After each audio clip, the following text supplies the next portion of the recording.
আল্লাহ মুমিনদেরকে সুসংবাদ দিলেন, তোমাদের 8টা গুণ হতে হবে।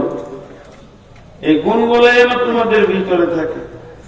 8টা গুণ, তোমরা তওবা করনে वाला হয়ে যাও। গুনাহ হয়ে গেছে, তওবা করো, আল্লাহর কাছে কাঁদো। তওবা এমন একটা জিনিস, আল্লাহ বলছেন ইয়া আইয়ুহাল্লাযীনা আমানু, হে ঈমানদারেরা, তুবু ইলাল্লাহি তাওবাতান নাসুহা, আসা রাব্বুকুম আইয়ুকাফিরা আনকুম সাইয়্যাতিকুম ওয়া ইউদখিলাকুম জান্নাতিন তাজরি মিন তাহতিহাল আনহার।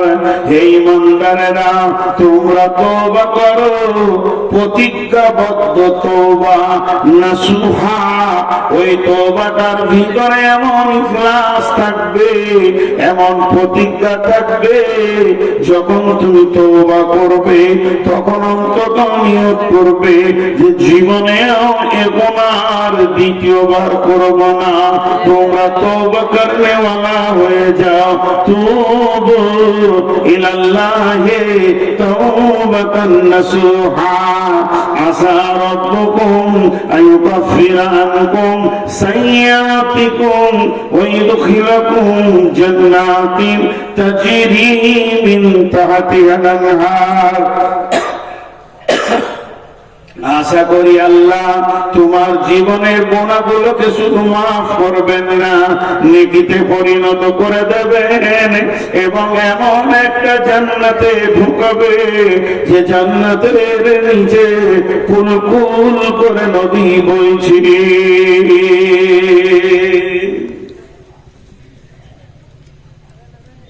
গুনার কারণে মানুষ জাহান্নাম যাবে। গুনাহ করেছে, এর জন্য মানুষ জাহান্নামে যাবে না। কিয়ামতের মাঠে ধরেন আমাকে জাহান্নামের ফেরেশতা টানছে, যদি গায়ে বল থাকে একটু মার থাপড় ওখানে, জাহান্নাম কেন নিয়ে যাবে তুই? তোর বাপের জান্নাত? জান্নাত তো আমার, তো আমার আল্লাহর জান্নাত। আল্লাহ বলে কি? বলে তোমার ফেরেশতাকে ধরেছে। বলে কেন? বলে জাহান্নাম যেতে হবে। আল্লাহ বলল যা জাহান্নামে। যদি বান্দা জিজ্ঞেস করে কেন যাবো, তাহলে বলবে গুনাহ করেছিস ওই জন্য। আমি এটা বুঝানোর জন্য বলছি, ভাবিয়ে না যে কোরআনের আয়াত বলছি।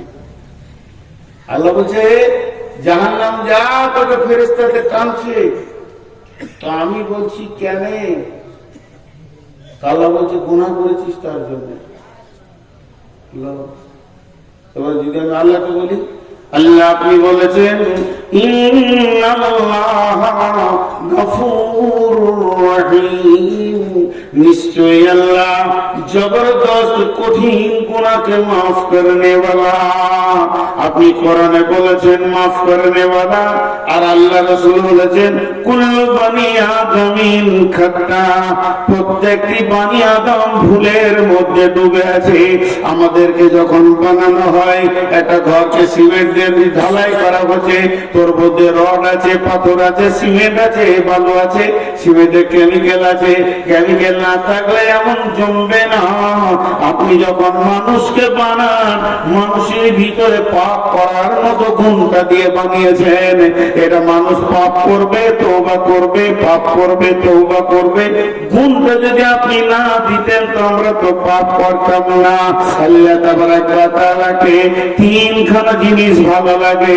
এক নম্বর হচ্ছে আমার গোলাম আমাকে ছাড়া কাউকে ডাকবে না, অন্য কাউকে সাজদা করবে না, এটা আমাকে ভালো লাগে। আল্লাহ বলছেন আমাকে দ্বিতীয় নম্বর ভালো লাগে আমার গোলাম আমার বরত্ব বয়ান করবে, আমি তার কাছে আমার ছাড়া অন্য কেউ বড় নয়। তিন নম্বর আমাকে ভালো লাগে আমার গোলাম যখন গুনাহ করে দুইটি চোখে পানি বের করে, তখন আমাকে ওই সময়টা এত ভালো লাগে, গুনাহগুলোকে আমি নেকিতে পরিণত করে দিই।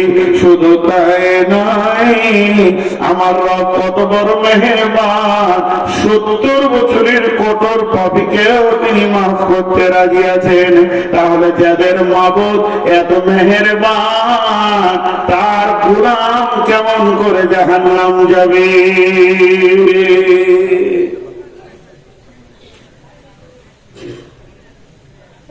জলপাইগুড়িতে জালসা করতে গিয়েছি। জীবনের দুটো জালসার ইতিহাস আপনাদেরকে শোনাই, 30 সেকেন্ড লাগবে। আপনাদের জালসা স্টার্ট হয়েছে কখন? আসর পর। ওদের জালসা স্টার্ট হয়েছে ফজরের 1 ঘন্টা পর। স্টার্ট বিসমিল্লাহ হলো, তার আগে মাইকি বাজে না। আর একটা ঝাড়খণ্ডে গিয়েছিলাম ওই রকম। তো আমাকে অনেক রাতে দিয়েছে, লোক ঢুলছে। আচ্ছা, তো ঘুম ভাঙানোর ওষুধ কি? কিছু খুঁজে পেয়েছি না। একটা একটা করে জাগানো যায়। আমি শুরু করে দিলাম উল্টা দিকে জালসা। উল্টা জালসা শুনেছেন? আমি বললাম বিসমিল্লাহির রহমানির রহিম। আল্লাহ তাবারক ওয়া তাআলা কালাম পাকের মধ্যে বলছেন, নামাজ পড়তে হবে না, রোজা রাখতে হবে না, হজ করতে হবে না, যাকাত দিতে হবে না, জেনা করো, ব্যভিচার করো, বেপরদা থাকো, সুদ খাও, জুয়া খেলো, লুটে লাও, মার্ডার করো, রাস্তায় রাহাজানি করো, ছিনতাই করো, যে যাকে পারবে মারো, লুটো, গাঁজা খাও, মদ খাও, কিছুই হবে না। তারপরও তুমি জান্নাতে যাবে, শুধু আল্লাহ একটা হুকুম মেনে নিলে। সব জেগে গেছে। কোন মুরগিরে? এক ধাপ থেকে সব হালাল হয়ে গেল। আচ্ছা, হালাল ওদেরকে তো মজা লাগছে কি সব হারামকে হালাল করে দেবে। এখনই একটা খালি আল্লাহর হুকুম মেনে নিবে, জান্নাতুল ফেরদৌস পেয়ে যাবো। তো আমার সামনে এক মুরব্বী পান খেয়েছিল, ও পান চিবানো বাদ দিয়ে করেছে। কি জলসা হচ্ছে। তো ও শেষ কালে আমাকে বলছে, বাপজি আমি 70 বছর বয়সে এমন জলসা শুনিনি, যে এত গুণা করার পরও সে জান্নাত যাবে আল্লাহর একটা হুকুম মানলে। কোথায় আছে বাপ? তা বলো কোরআন শরীফে আছে। তো আরো সহ্য হচ্ছে না। তখন বলছে কোন সূরাতে? সূরা রহমানে। কোথায় আছে? বিসমিল্লাহির রহমানির রহিম।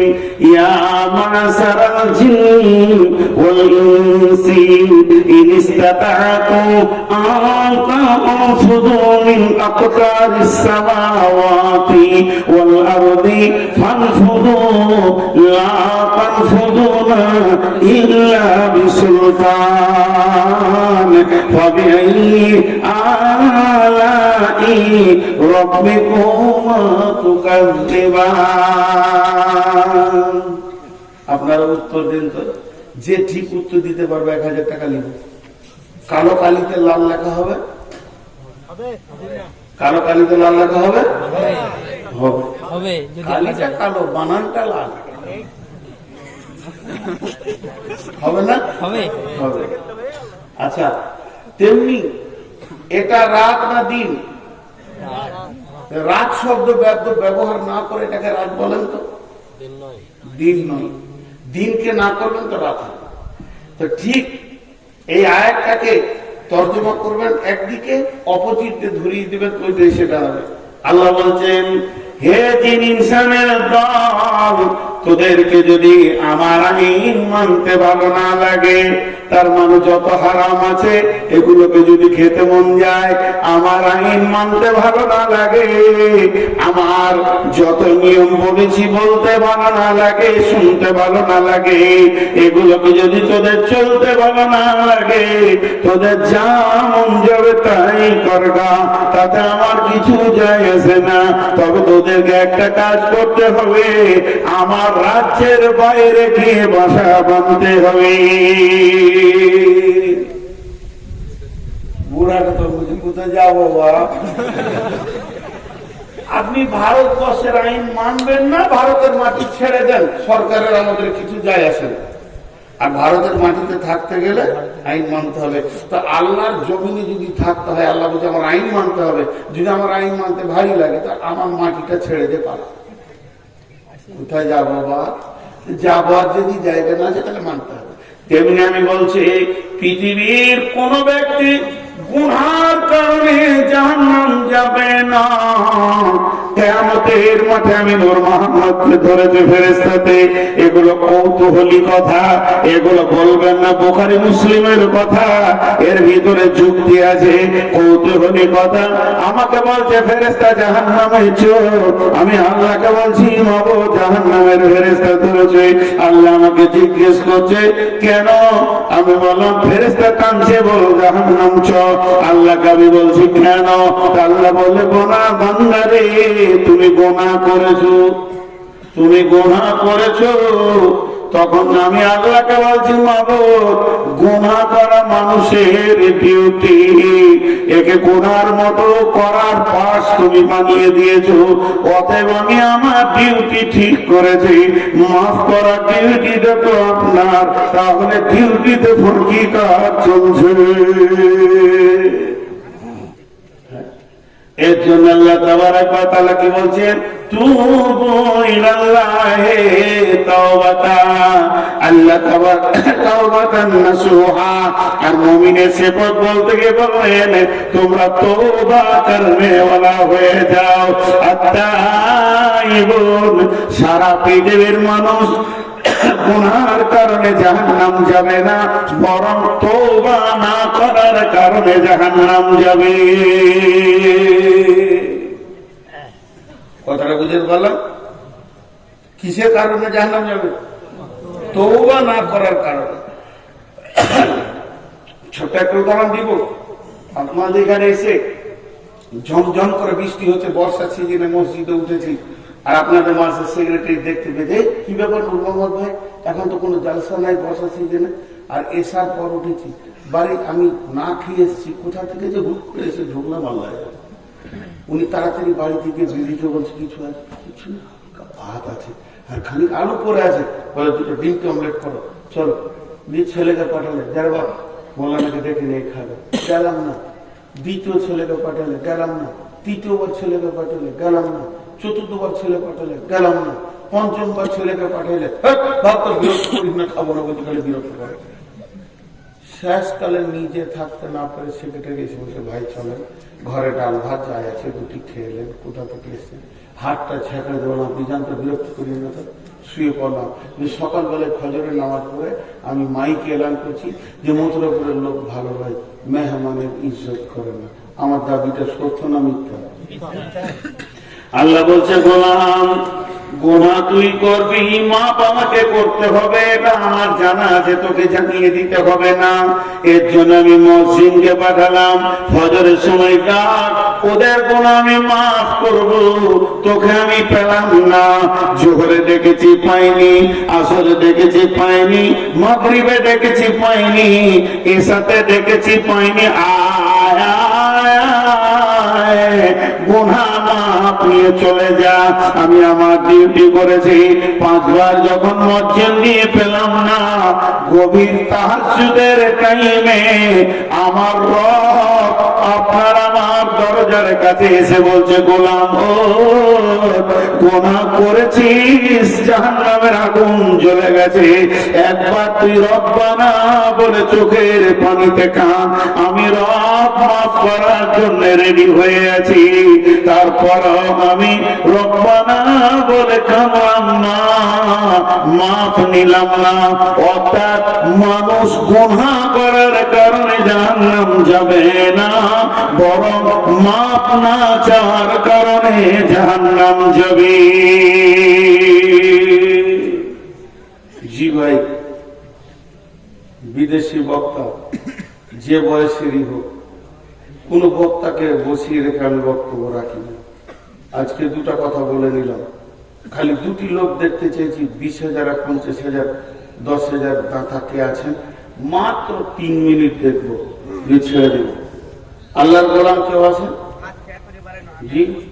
আর একজন বলেছেন, ওনার জন্য আমি ইনশাআল্লাহ দোয়া করছি, আল্লাহ ওনার রোগকে ভালো করে দেন, বলেন আল্লাহুম্মা আমিন।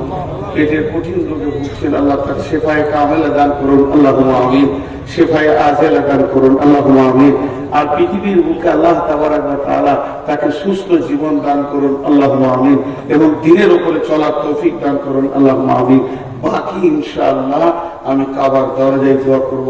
খুবই ওনার কথাটা আমার মনে লেগেছে, বাপ মায়ের নামে মাশাআল্লাহ 500 টাকা দান করছে। আমি 1000, 2000, 5000, 3 মিনিট থাকবো, মাত্র 3 মিনিট। কেউ আছেন আল্লাহ জি?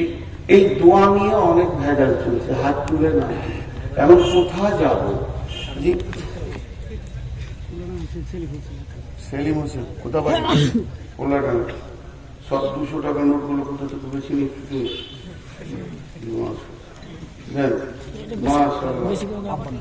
আপনার নামে কত আছে?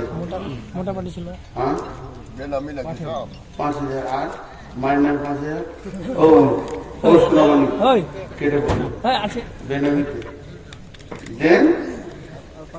জি আর কেউ আছেন? আপনি আব্বার নামে 5000 দিলেন, মায়ের নামে দেন 5000 দেবেন না? মায়ের উপর রাগ আছে, কোথায় থাকবো? মাকে 15,000 দিতে হবে, তো আবার 5000 কত? 5 মানে 5000। আর কত পকেটে নাই? 100 টাকাও নাই, ভাড়ার টাকাটাও নাই। দেখেন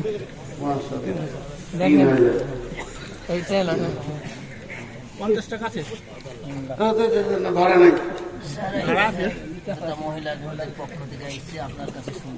না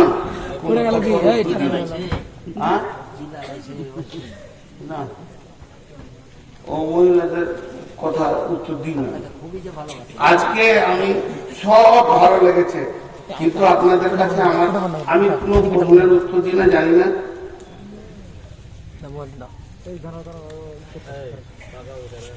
এইগুলো আর কি জানাবো? তোমার স্বামীর ভাই আমি কোথাও মারছি,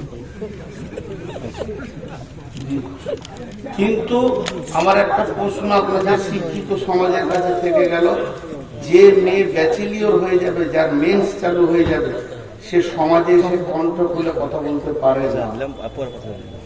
এটা আমার জানা আছে, যদি ভুল হয়তো বলবেন। এত বড় মেয়ে মাইকে কথা বলবেন, শরীয়ত পারমিশন দেয়। এটা আপনারা খারাপ মনে করেন, চাই ভালো মনে করেন। এই মেয়েটা যার চেহারা, যার শরীর, তাতে 500 পুরুষের আকর্ষণ হয়। যদি আকর্ষণ না হয় তাহলে সে হিজড়ে। আমি পরিষ্কার কথা বলছি, ওর কণ্ঠস্বর আর বলার ভঙ্গি আর অঙ্গভঙ্গি যা হচ্ছিল, যদি কোন পুরুষের আকর্ষণ না হয় তাকে হিজড়ে বলবে, তার চিকিৎসা করা হবে। ওই জন্য এমনকি রাসূলুল্লাহ সাল্লাল্লাহু আলাইহি ওয়াসাল্লাম বলছেন, মেয়েদের কণ্ঠস্বর পর্যন্ত কে 5000 দিয়েছে আর 5000 বাকি, মাশাআল্লাহ। এগুলো একটু আলেম ওলামাদেরকে জিজ্ঞেস করবেন, আমি ফতোয়া দিচ্ছি। আর কেউ আছেন ভাই? কই 25,000 টাকা বলছেন যে একজন লুকিয়ে আছে। 25,000 কে বললো লুকিয়ে আছে? আপনি বললেন এর ভিতরে আছে 25,000। মাশাআল্লাহ, বলেন আর কেউ আছেন ভাই আমার? মাশাআল্লাহ, বিদেশি মেহমান, বাবার শ্বশুর নাম, আর শাশুড়ি আর মা বাদ গেল।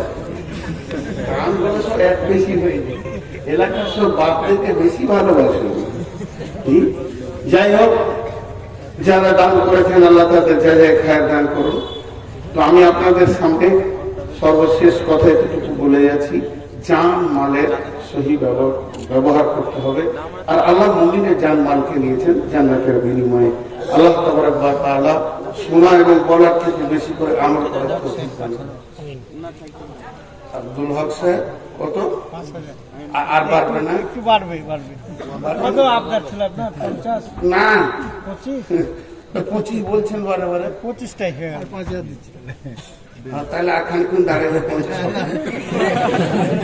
এটা 30 সেকেন্ডে 5000 করে বাড়ছে। 10,000 দিচ্ছি।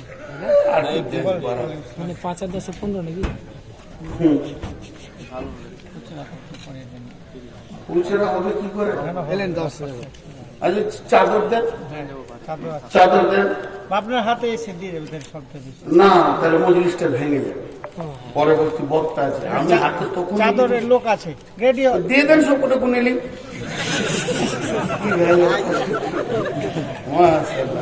জি। এই চাদর ভিতরে ঢুকে যান তো, চাদর ঢুকে যান। মায়ের নামে 500 টাকা। এতক্ষণ একটা মায়ের ছেলে দেখতে পেলাম, মাশাআল্লাহ। আর কে আছে মায়ের নামে 500 দিয়েছে? কেউ আছেন? একটা চাদরে হবে না, দুটো চাদর, এইদিকে একটা এদিকে একটা। ভাই আপনাদের যার কাছে যা আছে টাকাগুলো রেডি করে যাবে, সঙ্গে সঙ্গে দিয়ে দেন, যাবে সঙ্গে সঙ্গে দেবে। চাদরটা ধরেন, আর একটা চাদর এদিকে দেন করে। বাবা কে আছে? আর একটা চাদর এদিকে দিয়ে দেন, দেন আল্লাহ রাস্তার দিকে একটা চাদর দেন। জি,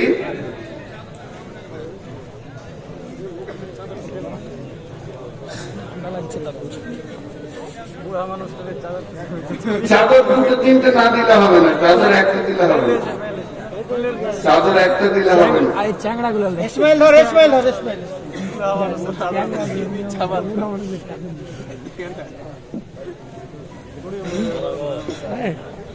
মাশাআল্লাহ, জাযাকাল্লাহ। আপনারা দিতে থাকেন, আল্লাহর রাস্তায় দিতে থাকেন, আল্লাহর রাস্তায় দিতে থাকেন, আল্লাহর জন্য দেন।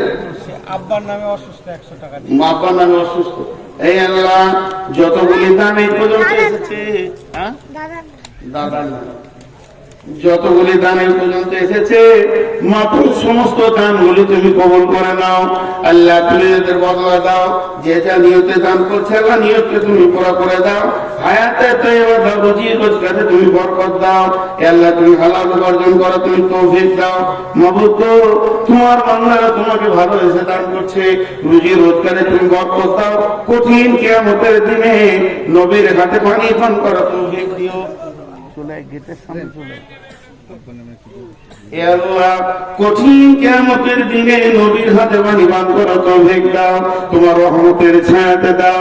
আলাইহিল বাস সবকিনা সসিয়ান তাসাবি লা সিফা ইল্লা সিফাউকা সিফা ইওয়াদির সাকামা।